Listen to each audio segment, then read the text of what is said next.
I can't believe May is almost over, so I wanted to give you a real quick garden tour. Things are growing so quickly all of a sudden. These potato plants are all Yukon Golds, and I actually added a lot more hay to these beds yesterday to keep them nice and protected.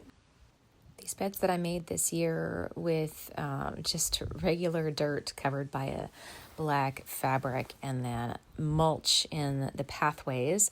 And these guys are watermelons, cantaloupes, zucchini, squash, and some other randoms I had extra of.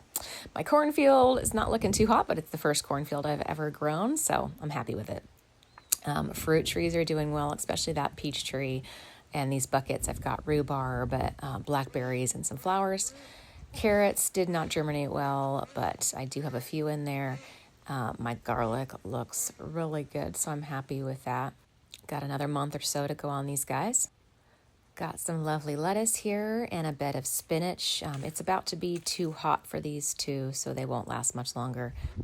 My loofah plants finally decided to survive. I was worried that they weren't going to make it, but there they are. I've got some beefsteak tomatoes here. Another glance at my blackberries, and the rhubarb plant doesn't look amazing.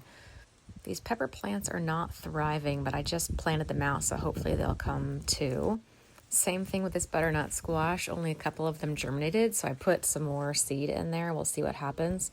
This is my cucumber bed. For lack of space, I actually have two different types of cucumbers in here, both pickling and slicing. This bed is cherry tomatoes, and I'm using sort of a stretchy tape as a trellis. Not sure how it's going to work, but we'll see. And then this bed is paste tomatoes. I've got basil and marigolds in both the tomato beds as well. These are zucchinis. I wasn't sure how they would germinate, so I've got them really close together, and so we'll see how it does, but I'm going to trellis them. And then I've got 3 beds of sweet onions here. And then finally, I've got 3 beds of broccoli. It is the first year I have been able to grow broccoli without them being killed by bugs. But they're not really growing crowns, so we'll see what happens there. The raspberries I put in are doing great so far. And then I've got a blueberry bush, some zinnias, lavender, yarrow, and a bunch of wildflowers planted out in the yard.